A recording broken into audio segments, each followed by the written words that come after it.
Hello parents, नमस्कार। कैसे हैं आप सब लोग। पेरेंट्स, आज मैं बहुत ही अच्छा टॉपिक लेकर आई हूँ। ये उनके लिए है जिनके घर में कोई टीचर बनना चाहता है, वो भी नर्सरी टीचर। तो उनके लिए बहुत ही अच्छा है ये। और वैसे भी अगर आप छोटे बच्चों को पढ़ाते हो तो आप में ये गुड क्वालिटीज़ होना बहुत ज़रूरी है। तो एक नर्सरी टीचर के अंदर 5 कौन सी अच्छी बातें होनी चाहिए, आप वो ध्यान से सुनिए। और जो मैं आखिरी बार बताऊंगी, 5वीं बार बताऊंगी, वो बहुत ही इंपॉर्टेंट होगी, ये ध्यान रखिएगा। देखिए, सबसे पहली बात, देखिए मैं भी एक टीचर हूँ और मैं नर्सरी की टीचर हूँ। मुझे पता है कि कौन कौन सी बातों का हमें ध्यान रखना होता है। मेरे साथ 30 से 35 बच्चे पढ़ते हैं, ओके। तो उसका एक्सपीरियंस मैं आपको बता रही हूँ। सबसे पहली बात, आप में पेशेंस होना चाहिए। एक नर्सरी टीचर में पेशेंस होना बहुत ज़्यादा ज़रूरी है। चाहे बच्चा कितनी भी नॉटी हो, कितना नॉटी हो बच्चा, आपको पेशेंस रखना बहुत ज़्यादा ज़रूरी है।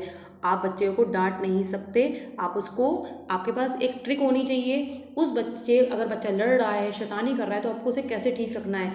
पेशेंस होना बहुत ज़रूरी है, ध्यान रखिए। दूसरा, जो टीचर है वो लविंग नेचर की होनी चाहिए। देखिए, एक बच्चा अपने घर से आपके पास स्कूल में किस लिए आता है, क्योंकि वो आप में अपनी माँ को ढूंढता है। समझ रहे हैं मेरी बात आप।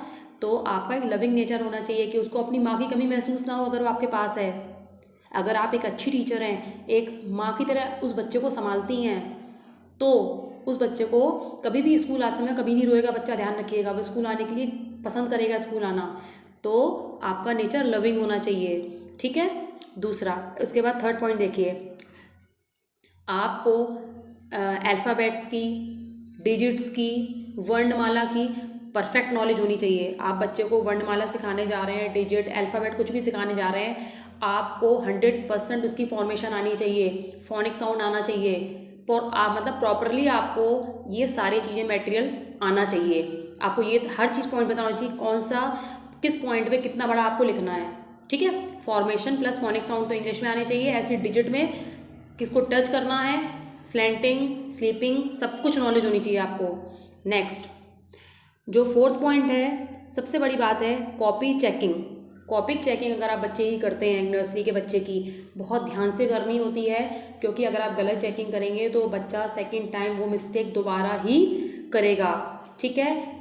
आपको उसके साथ इनोवेटिव भी होना चाहिए कॉपी चेकिंग करने के साथ। अगर आपको पता है आपका बच्चा किसी चीज़ को नहीं लिख पा रहा, तो आपके पास कौन सा तरीका है उस चीज़ को अच्छे से कराने का, चाहे उसे एक्टिविटी के रूप में कराएं, नो मैटर। अब सबसे इम्पॉर्टेंट, सबसे लास्ट पॉइंट मैं आपको जो बता रही हूँ, जिसको मैं हमेशा बहुत अच्छे से फॉलो करती हूँ, ये एक टीचर के अंदर थोड़ा डर भी बिठाता है क्योंकि बच्चे बहुत छोटे होते हैं। सबसे बड़ी बात, you must be alert, careful and conscious for your children. आपको अपने स्कूल के बच्चे के लिए अलर्ट, केयरफुल और कॉन्शियस रहना चाहिए। बच्चे बहुत शैतान होते हैं, आपको हर पल ध्यान रखना चाहिए उनका, ठीक है ना। ये बहुत ही इंपॉर्टेंट पॉइंट है। अगर वो कुछ भी मिसबिहेव कर देंगे, कुछ भी मिसहैपनिंग हो जाएगा, तो मेन अब वो आपकी प्रॉब्लम होगी, क्योंकि आप उस समय क्लास में थे। तो ध्यान रखिए, आपको बच्चों का भी ध्यान रखना है क्लास में। Thank you. नेक्स्ट वीडियो में आपको टीचर की 5 बुरी वैसी आदतें भी बताऊंगी कि उनमें नहीं होनी चाहिए जो, ओके। Thank you.